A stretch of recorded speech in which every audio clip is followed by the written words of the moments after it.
네, 이번 순항 미사일은 일본 전역을 사정권으로 하고 있습니다. 일본은 여기에 대해서 지역의 평화와 안전을 위협하는 거라며 미국, 한국과 긴밀하게 협력을 해 경계를 강화할 것이라고 밝혔습니다. 한미일 북핵 협의를 앞두고 있는 시점을 주목하기도 했습니다. 도쿄 이경아 특파원이 보도합니다. 북한이 시험 발사했다고 밝힌 순항 미사일은 낮은 고도로 1,500km까지 날아갈 수 있습니다. 실제 발사될 경우 레이저 감시망을 피해 일본 어디든 날아갈 수 있다는 겁니다. 1500キロを航行するミサイルの発射が事実とすれば、日本を取り巻く地域の平和と安全、これを脅かすものであり、日本としては懸念を有しているところであります。 미사일이 일본의 배타적 경제 수역이나 영공에 들어왔는지는 확인되지 않았다고 일본 정부는 밝혔습니다. 이어 미국, 한국과 긴밀한 연계 아래 정보를 분석하고 경계와 감시를 이어갈 것이라고 강조했습니다.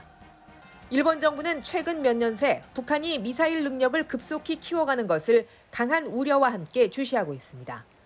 중국뿐 아니라 북한의 군사적 위협에 대한 대응을 염두에 두고 방위성은 내년도 예산을 역대 최대 규모인 약 58조 원으로 책정했습니다.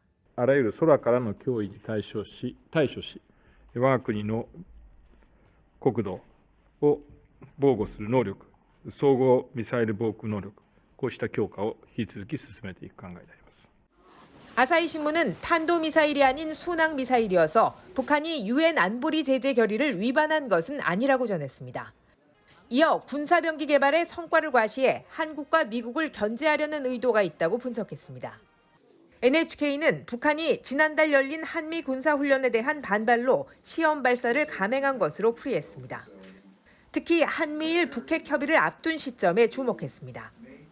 일본 정부에 대해서도 그동안 한미 간에 있었던 상당한 진전이 있었던 협의 내용에 대해서 설명을 드리고 이해를 또 높이고 그리고 일본 정부와의 협력 방안에 대해서도 협의를 가질 예정입니다.